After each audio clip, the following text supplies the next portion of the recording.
anybody got a question, I give them the proof. Welcome to the one-on-one.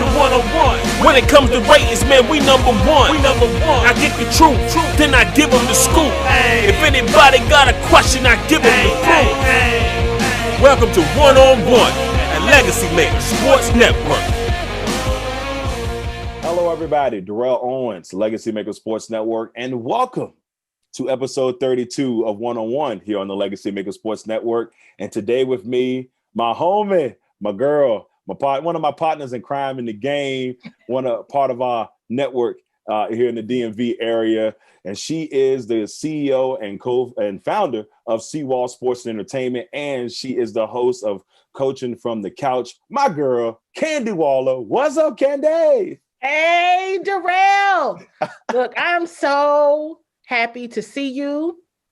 Right. I really am. It seems it's so long. And you know, I mean, I feel like we always keep in touch on social media. And I think social media kind of gives you that you can always kind of stay in touch with that person in some form of the fashion. So it's absence, but not too much absence. Exactly right. And like you said, we are homies, we're family. And I'm delighted to know you. And I'm so happy you asked me to be on the show. Of course, Candi. I had to have you on, man. It's just, you're one of the people in this industry.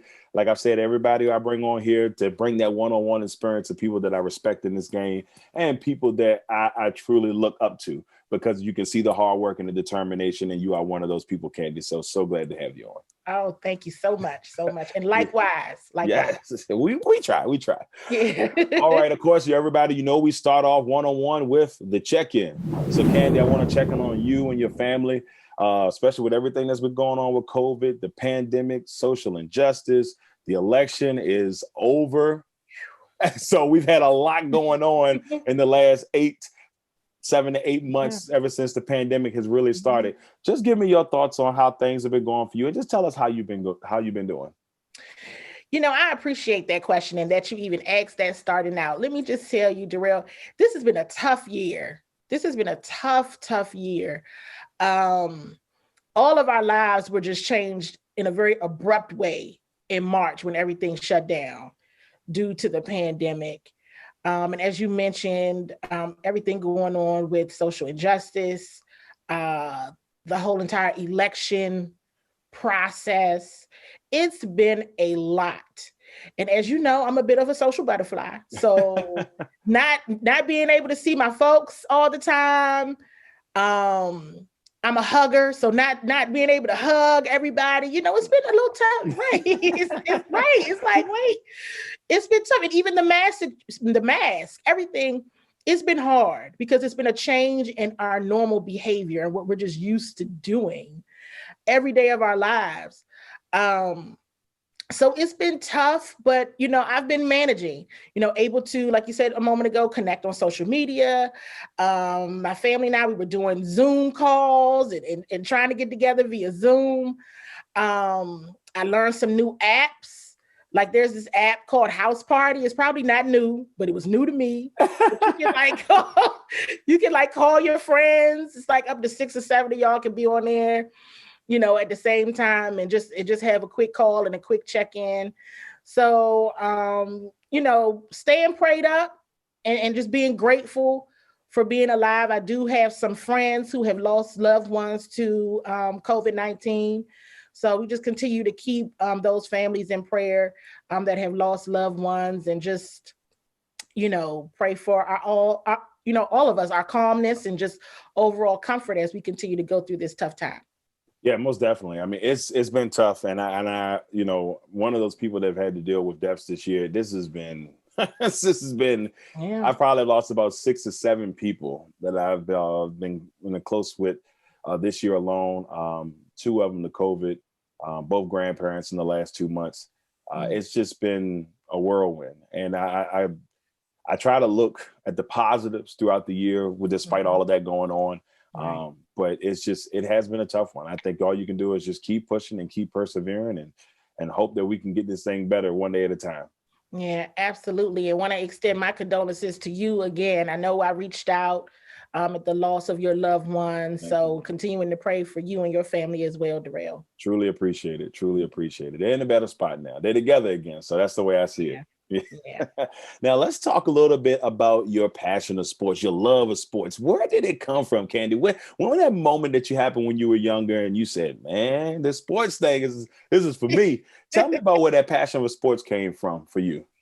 You know, it's so funny because when I'm asked this question, I always say, well, maybe my dad is a better person to answer this question because when I was a child, like 6 years old, he will tell anybody he started to notice. It's not that I didn't watch cartoons. I absolutely watched cartoons, but he noticed that when he was watching a sporting event, whether it be a football game, it could be a wrestling match, it could be Georgetown playing. He noticed that I was so attentive while he was watching. And he was like, is she really watching this? Is she really watching this? And I'm going to be honest with you. My dad started taking me to wrestling matches. And it started with wrestling, with Jimmy Superfly Snukem. Seriously. And I just had a love for competitive sports. Of course, being from the area, you know, I watched a lot of, funny enough, Georgetown, Maryland, right? Because my family, they're Cowboys fans. So, right. But I'm like, I don't understand. There's a team down the street. I want to watch them. I want to watch them. So, and that's just where it all stemmed from, you know, from wrestling to college sports. And then to me just saying, hey, I want to watch the football team that I could actually go to the game down the street. Right. And it just kept going from there. Man, it's crazy how it starts, right? Yep, it's crazy how it all gets going, man. I mean, it just, you never know that it takes you by storm. And I've told this story a couple of times, and for me, it was just watching SportsCenter every day. I watch SportsCenter religiously, morning, noon, night. For me, that's where it all started from for me. I just like, oh. And then from that point on, my knowledge of sports is where I had to be in some form of the fashion. Absolutely. Now, of course, you've got your own brand. You've been building this thing up for a couple of years now, and jumping into the sports journalism field it's a difficult one, as you know. I mean, because you got to start when you're starting from the bottom, and you know, in some people's case, like myself, not having that college education, not having, you know, in the sports mass communications field, you have to take different avenues. Social media has given us that. But tell us, you know, how did you get into to journalism, sports journalism, and how did you build the CWall brand? So this is a great question. I jumped into sports journalism, just pure faith. I have to tell you the honest truth of what happened and what made me say, this is what I want to do. The Super Bowl that I guess no one will forget, Super Bowl 51, the Patriots come back on the Atlanta Falcons. My brother lives in Houston.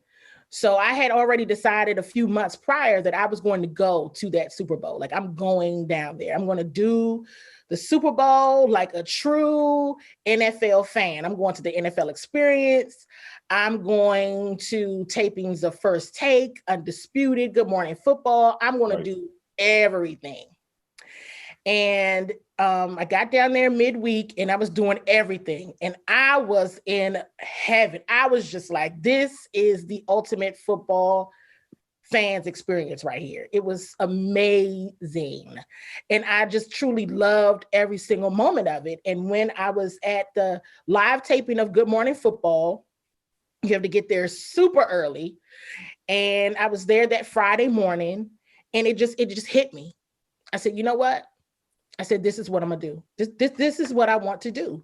Right. I want to talk about sports all day long. Like, seriously. And of course that sounds, all day long. But it's like all day long. Like, this is it. And I'm watching them, you know, prep and all the camera angles and just everything that went into doing a show. Right. Right. And I was just so, I was just in heaven, honestly. And so on my, plane ride back, I started writing a business plan. And I Googled women in sports, you know, women in sports in DC, you know, I'm just everything. Because at that moment, I'm like, okay, You know, I do have degrees, but they're not in journalism. So what do I do? And I immediately got connected to the DC chapter of Women in Sports and Events, and had some awesome women in sports that immediately wanted to mentor me and just started telling me which angles to take. From a business perspective, because I have worked in business, I knew certain things to do, and just, articles of organization and doing the business plan and understanding the marketing strategy and branding and all of those things. But getting into journalism was tough. And I just started really studying, honestly, some of the sports journalists that I really, really like, and some of the sports journalists that I really don't like. Right. To understand and shape who I wanted to be. Yeah. And some of the do's and don'ts as far as the brand and what I wanted to see happen. So that's my story. See, I like that. I mean, and that's a lesson for those out there. I mean, reaching out to those people that you feel like can help you take that extra step, and not being afraid to hear a no, to hear, because you're going to hear no's in this industry. Oh yeah. And having those people that are willing to mentor you and help you, I can tell you it's been tremendous for myself. I've had people that have been major to me, and I will always appreciate them for that. So I can truly, truly, truly understand that. And that's something that you just got to keep pushing with. Yeah, absolutely. Now, we've got my favorite segment of this show coming up here. And this is the segment of quick ones. All right, so are you ready for the Candi Waller CWall Sports and Entertainment version, the edition of quick ones? Yep, I'm ready. She said she's ready, y'all. Let's see if she's ready. All right, let's start it off with probably our favorite one to ask, and give me your favorite sports moment. Oh, my favorite sports moment? Geez, there's so many. Okay, let me think. The first one that probably comes to my mind, let me think. Because I'm like, wait a minute. As soon as I think of one, then I think of another one. Honestly, I'm going to go back to that Super Bowl. Okay. The New England Patriots comeback on the Atlanta Falcons. I felt like it was the most amazing thing I'd ever seen.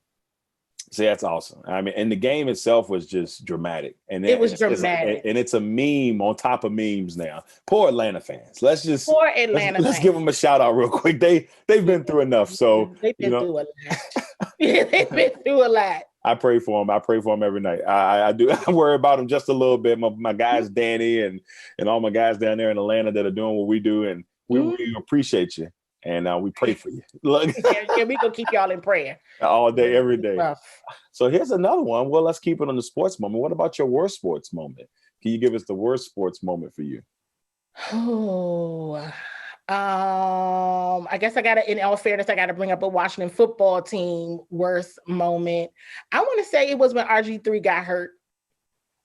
I think that was one of my worst that I can remember, like sports moments, because I just knew at that moment, something just told me the RG3 era was over. Was over. Yeah. At that moment.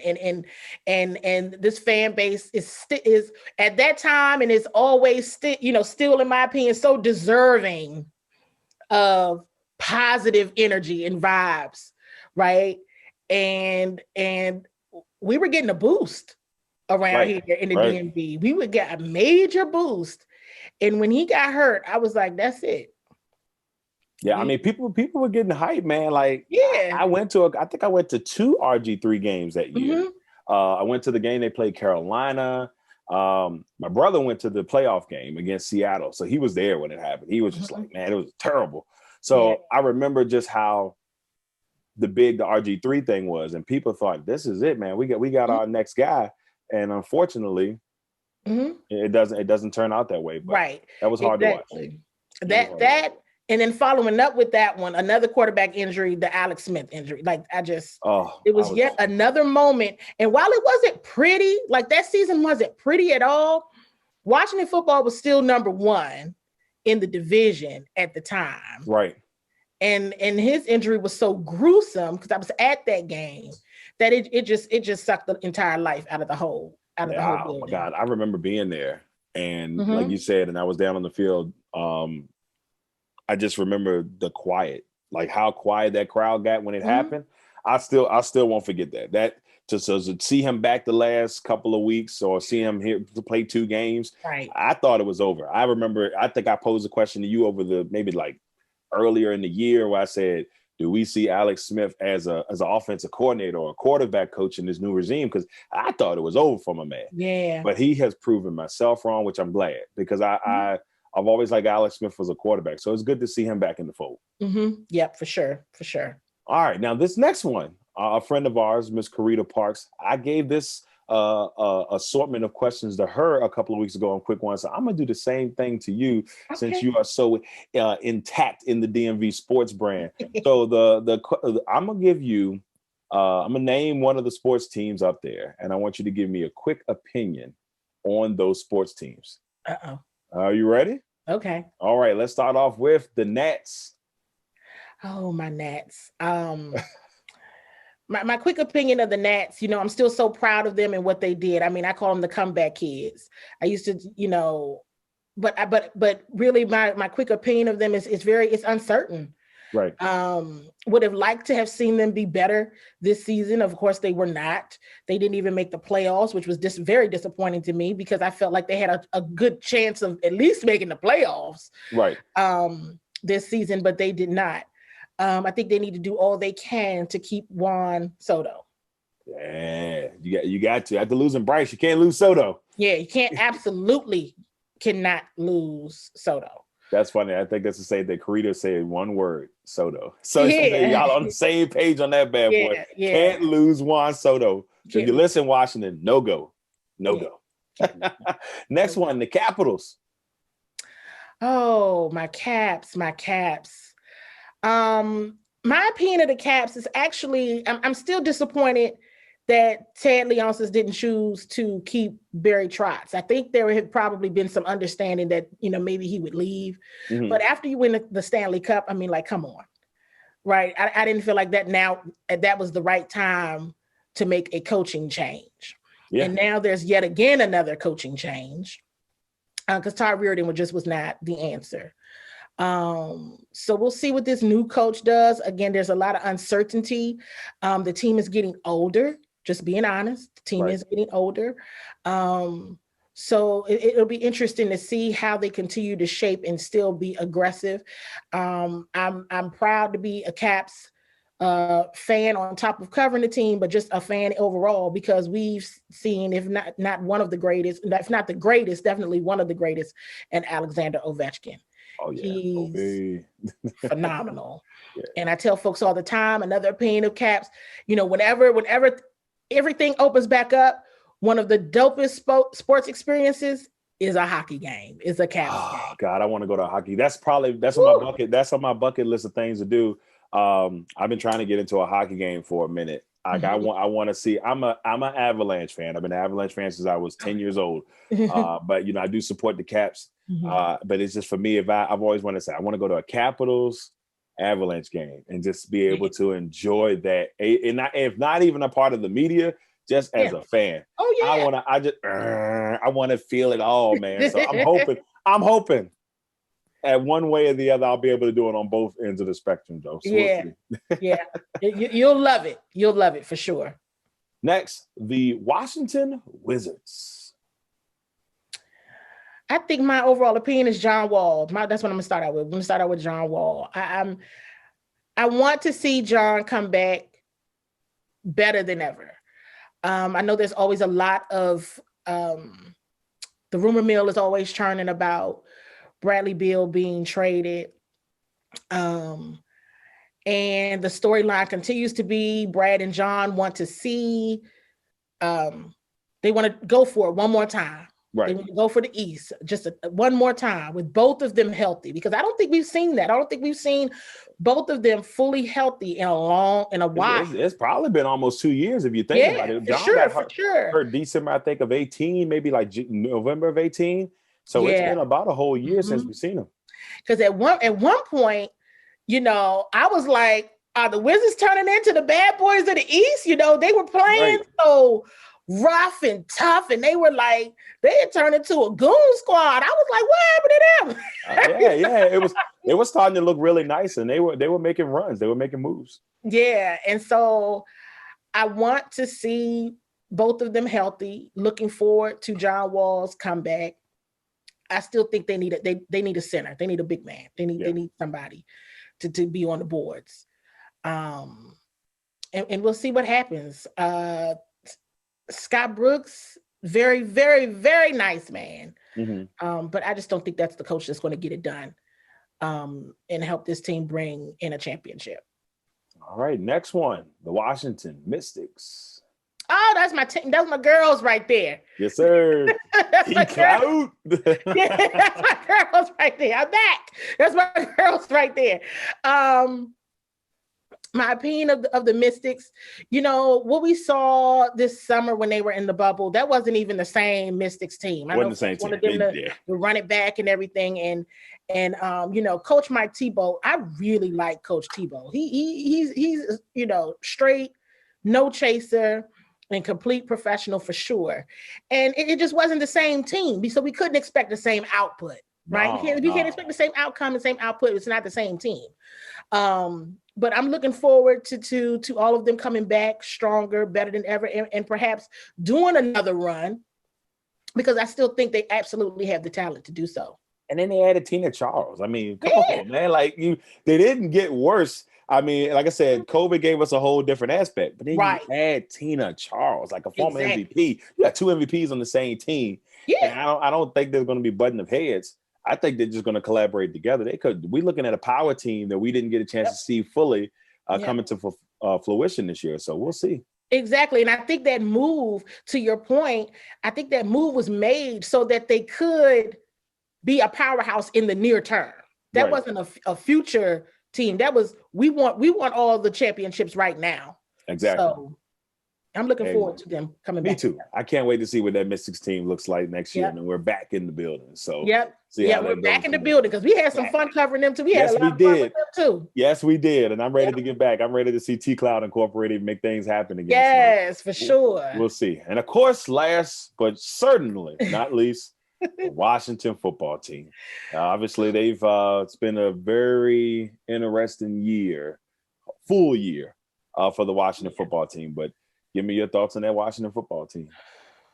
I'm gonna be honest. I don't think I've said this out loud yet, so I'm about to say it out loud on the show.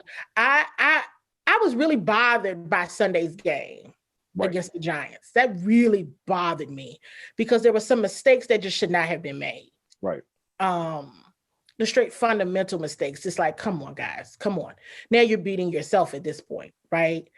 I hated to see Kyle Allen go down. I was like, because as soon as the offense looks like it can make a little bit of progress, here we go. I think the team, everyone knows this is a young team. I think the team is still trying to compete because even on Sunday, they didn't give up. They didn't fold.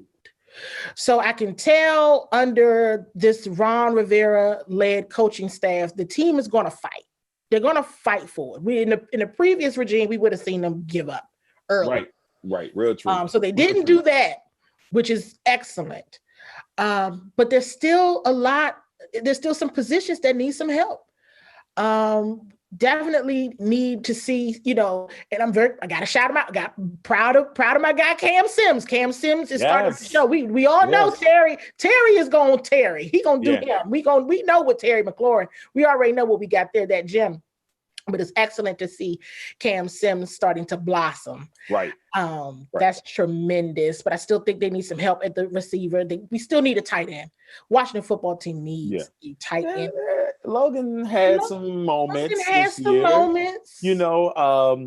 Cam, I will say, a couple years ago, I thought that Cam Sims could have been the breakout star. And of course, he got hurt. And I thought that he had chances because, that Alabama pedigree receiver has been pretty good in the NFL. And I thought that he had a chance to really show. Well, we've seen a little bit of that the last couple of weeks. So we'll see if he can make things continue to roll. Yeah, this offseason will be interesting for the Washington football team. We didn't see many moves, if any, really, this past offseason. So this coming off season will be for real, kind of like the Ron Rivera show. Right, because they have this is now his first real opportunity to truly start to build the team that he wants. Right. And so I'm anxious to see what happens, because the division is so bad. I was hoping, being honest, that Washington still has a chance. They still got a chance now, so it's not over yet. A chance now, but still a lot of growth and still some positions that we frankly don't have I don't think the team has their star in that position. Safety is another position that I'm like, okay, we got to find that one that said, okay, that's our guy. Yeah, landing on down doesn't help at all. No. This team has a lot of cap space, if I'm not mistaken, heading until next year. So it's a very intriguing offseason coming up for the Washington football team. They're already talking about keeping the name for another year till they get everything figured out.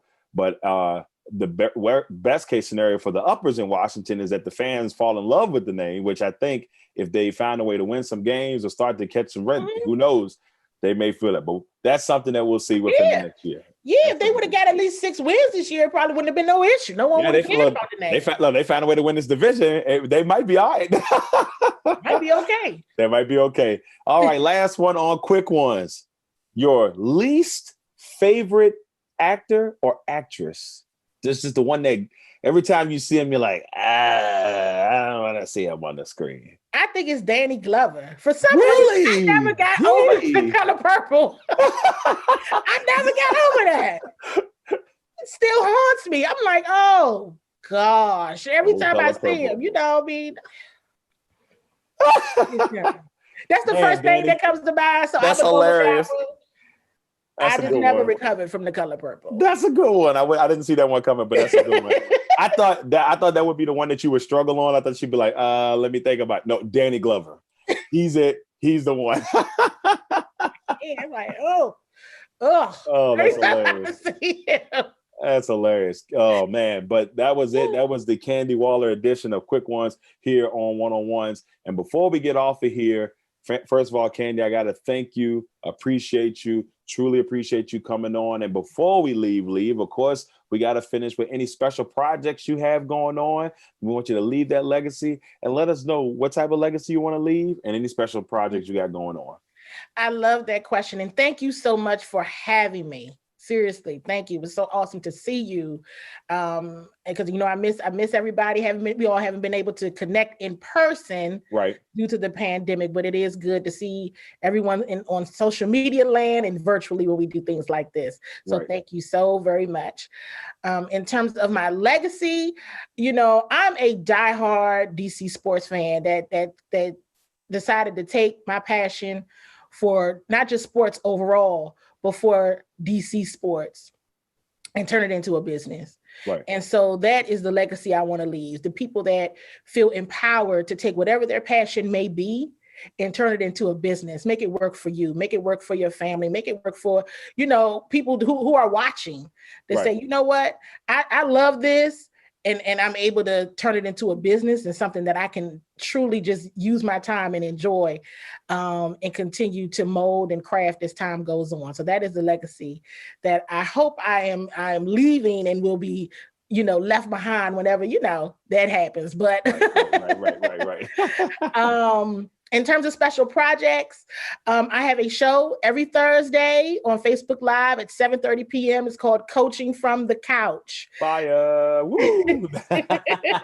So thank you so much for Darrell always tunes in, and Darrell, I got to get you on the show. We got to get you on there. We're gonna get on there. We're gonna get on there. We're gonna get on there. And it's a live, and the show is done live, and I'm just taking in comments from DC sports fans, and we have a lot of fun and just a good time. It's 30 minutes. And there's a CWall store, CWall shop. We have a new item that just came out for all of the coaches out there. The shirt is "What is my superpower?" and it says #ICoach.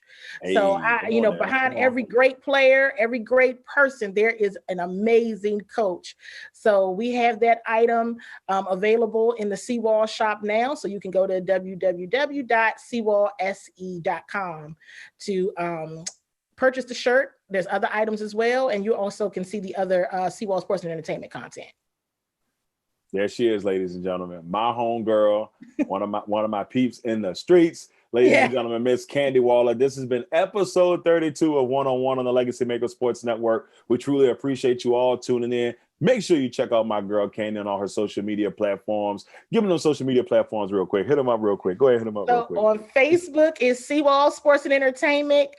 CWall Sports and Entertainment. Instagram, it's at CWall Sports. On Twitter, it's at CWall SE. All right, y'all. You heard it. Go follow my girl Candi. I'm Darrell Owens, LegacyMaker Sports Network, Candi Waller, CWall Sports and Entertainment. Make sure you check out. Until next time, we love y'all. Take care. One.